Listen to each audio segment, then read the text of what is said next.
All right, you asked. This was viewer requested. Viewer requested, so you shall receive. Somebody actually on my ribs video commented. It's actually pretty funny. That could we just shoot a video just going through like how do we set up our hammock, specifically the chameleon, and how do we do the tie outs. So we thought, you know, we filmed a video years ago about like our tips for setting up a good lay in your hammock. So we thought it'd be a good time to revisit that.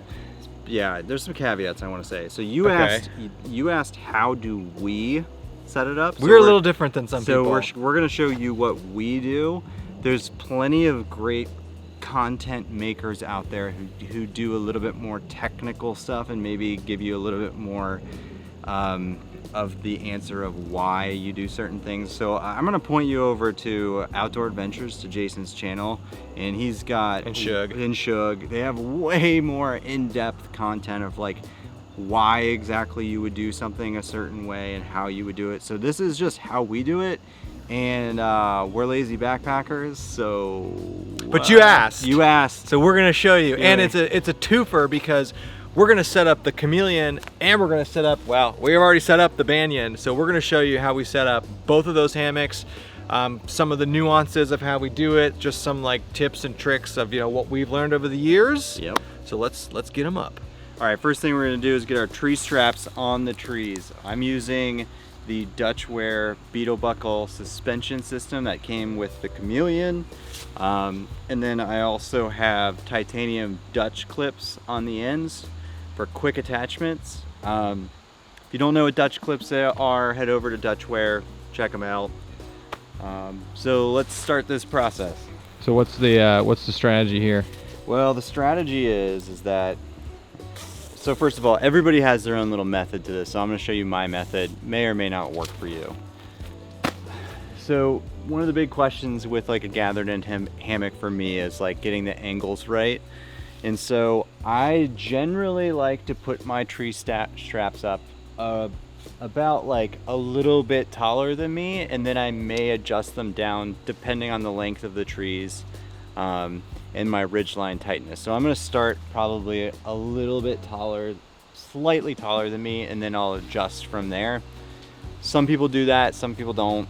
Whatever works. This works for me. And one thing I'll add is the spacing of your trees. So I'll give you guys a shot of the spacing here, but the spacing of the trees is also going to dictate how tall the straps need to be. So you can see right there, you know, we're going from here to here. It's a distance of probably 15 feet. So usually we go for 10 to 20 feet is the good rule of thumb for distance between your trees. And I will say one thing I want to add is tree distance matters more than you think it might. Tree distance is everything. And there is some strategy on like how you want to attach your tree straps to your tree, and some strategy around like where your clips should be. And rather than going into a bunch of detail about it, like I'm just gonna point you to Outdoor Adventures, to Frozen's videos on it. He's very detailed and very knowledgeable and does a good job of like walking through some different ways to put like your suspension on the trees. And like, you know, some people will have their attachment points on opposite sides of the tree. So there's a bunch of little stuff, but this is just very basic. So I got it up there. I've got my tree strap on. Here's my actual attachment point for my hammock. This will get adjusted once we get the hammock up. So let me get my other tree strap up. All right, so I got my tree straps up. So now I'm gonna start. So I've got my hammock. This is the Dutchware chameleon. It's in a nice Dyneema stuff sack.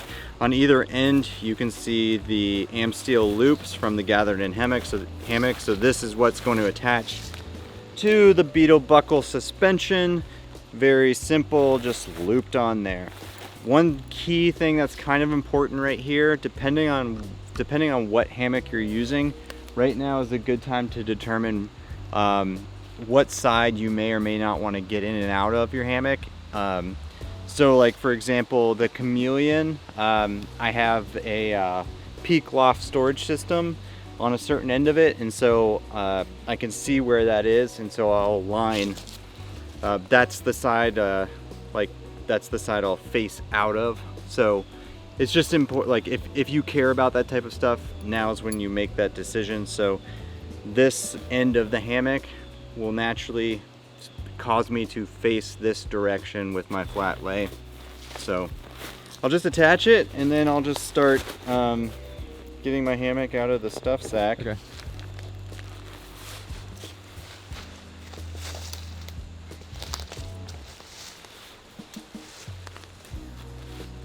You always play the game of never let your hammock touch the ground. Yeah. All right.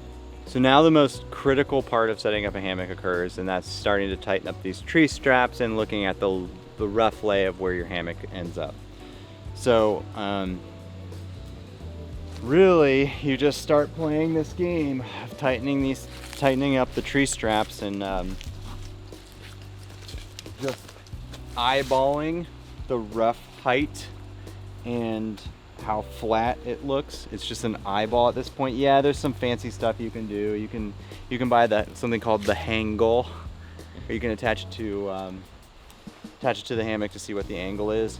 But this is how I personally do it, and I know I'm gonna get flamed because there's all these technical stuff you can do. I will get it to the rough height that I like off the ground, knowing that once I get into it, I'll sink down a little bit, and making sure that my underquilt still stays off the ground as well. And then I'll also eyeball it to see if it's level. This is decent. It looks like, I think I want to adjust this side up a little bit more. And then also, this will be the time where I may raise or lower the tree straps on the tree as well. But this doesn't look too bad. So hammock's up. So now the next test that I do is I'm going to get in the hammock, and what it'll do is it'll tighten up all the straps, it'll lower a little bit, and I will check to see my ridge line, how tight it is. You don't want it too tight. And then I'll check to see, like, am I really not that level? Am I being pushed one way or the other? And then I'll start tweaking based off that. Now, another caveat. There's gonna be a lot of caveats in this video. I am a lazy hammocker, okay? Sometimes I'm willing to put up with a little bit of level issues or angle issues, just to avoid tweaking for hours at a time. So, like, again, there's so many different things you can do, but I eyeball it to see if it's level, roughly the distance off the ground that I prefer. And so now I'm just gonna get in it. As you can see, you can start hearing the tree straps tighten up, and take my stupid boots off. And this is just your initial check. So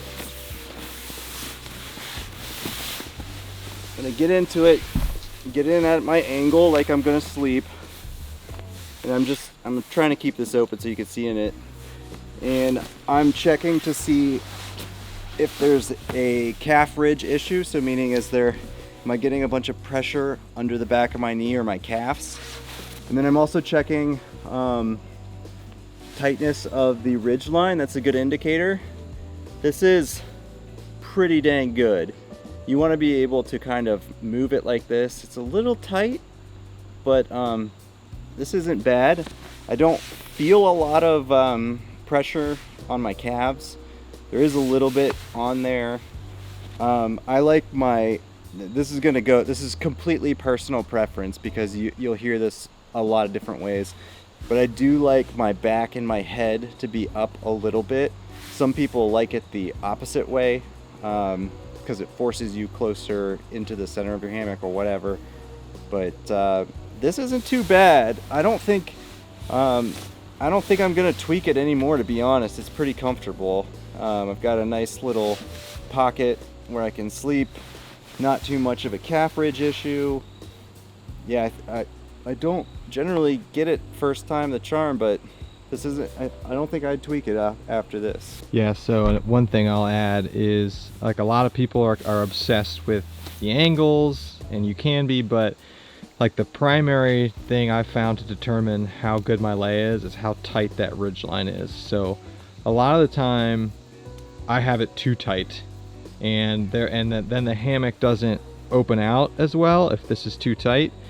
So I've found over the years that the thing that I know determines whether I'm going to get the best lay is how tight that ridge line is. And usually I have it too tight. Yep. That's pretty good. You want, like, you know, Dutch says you want like 5 to 10 pounds of pressure on it. So you want to be able to, like, basically you want to be able to bend it, but you don't want it guitar string tight. And then, you know, the way you modulate how tight the ridge line is you can tighten or loosen the suspension. So if you were to tighten and pull that suspension up, you know, the hammock would get tighter, and you know, on the inverse, if you were to loosen that suspension or the other one, the hammock would get looser and would come kind of closer together, and you'd have less tension on that ridge line. So from like a beginner setting this up standpoint, I would say care more about how tight the ridge line is than the angles. And obviously, you know, we'll take a look here. Andy's got some pretty I mean, pretty good angles. I mean, that's pretty good. And then you want to try and get the same amount of distance, you know, there versus over there. That will help. But that's a pretty good lay. And there's definitely some personal preference on how low you want to be to the ground. So I generally keep my hammock a little bit higher than most people. It's just what I've always done. I will say I have tried over the years to get my be more comfortable getting it lower to the ground, just like, because with the tarp I'll get more protection in some cases. But this is pretty good, and you gotta figure you got a couple inches of underquilt that'll be sticking down too. But this is generally how high off the ground I keep it. First question, just to get this out of the way, it always gets asked, are pullouts required? And the answer is no, they're not required to sleep in a hammock. But there is a reason why a lot of hammock manufacturers put pullouts on your foot box and your head, where your head goes. And that's to kind of open up the hammock, and it helps keep the hammock off of your body when you're in it. And also stretches out your foot box and where your head goes. It makes it more roomy on the inside. I've slept without tie-outs, I've slept with tie-outs. I vastly prefer the tie-outs. Just personal preference. Some people like to save weight and not include the tie-outs, which is cool as well. It's just up to you. I like pulling mine out. And then it also, for some reason, makes it easier for me to put on the underquilt too. So the Chameleon is very modular. You can adjust all the tie-out points, but so we're just gonna pull out. This is where the foot box is, and literally I put some tension on it. I like to put some tension on it, pull it out, and then what can happen is when you get your tarp up, you can start adjusting the angle of this pull out.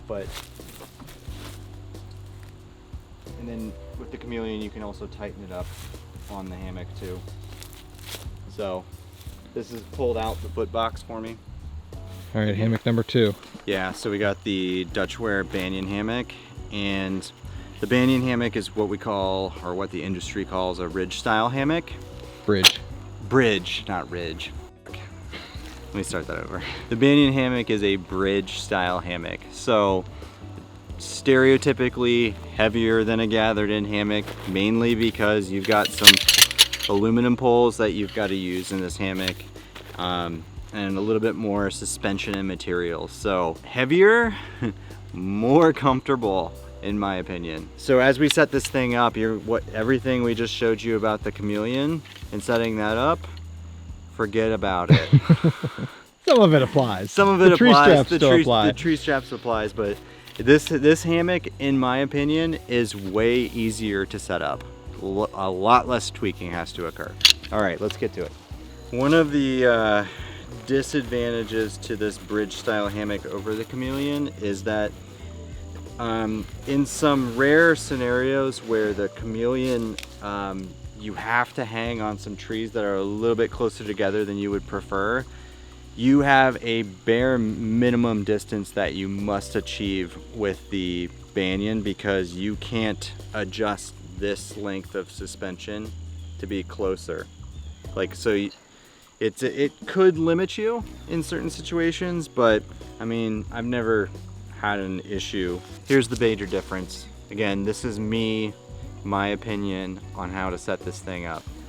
So the easiest way to set this up is to just tighten the suspension system and get it pretty tight and flat. That's the easiest way to do this. And it's literally as simple as just making it pretty tight and then level. I might have to adjust how high the suspension or the tree straps are. Yes. Oh wow, that's a bit high. Yeah, one of the big differences. That's a bit high. So he's gonna bring that down.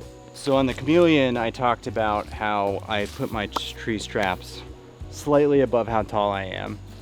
On the Banyan, I'm putting it about level with the top of my chest, and then I'm making it tight on the tree straps. Really tight, pretty tight. And as you can see, you can kind of see what I was trying to say about you're kind of limited with length, because see how close the actual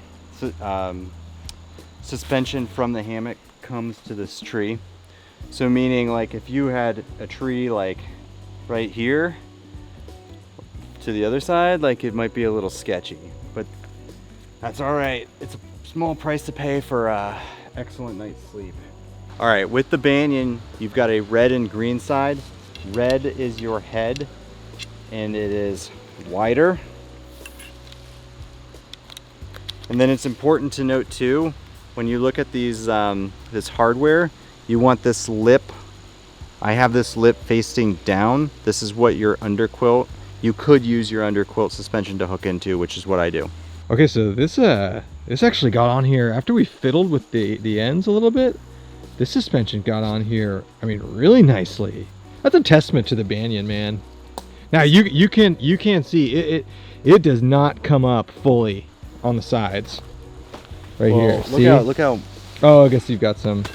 this is, and the thing about the Banyan too is that you're kind of a little bit more constricted in here. It's not as luxuriously wide as the Chameleon. So this underquilt has absolutely plenty of coverage for me in this.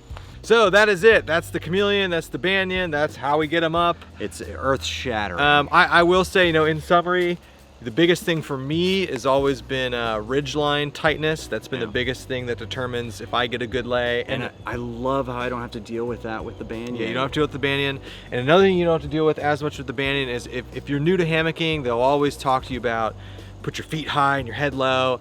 And like some people will say do like almost 10 inches of differential between the foot and the head, and I don't do that. I kind of like my head to be a little bit higher, to be honest. See, he likes his higher. I like my head maybe like an inch or two lower. So it just kind of points to like hang your hammock how you're gonna. It's not gonna be the same setup for everybody. Some people care about things differently. Some people want the hammock to be a little bit tighter, a little bit looser. So that's just what we've learned over the years.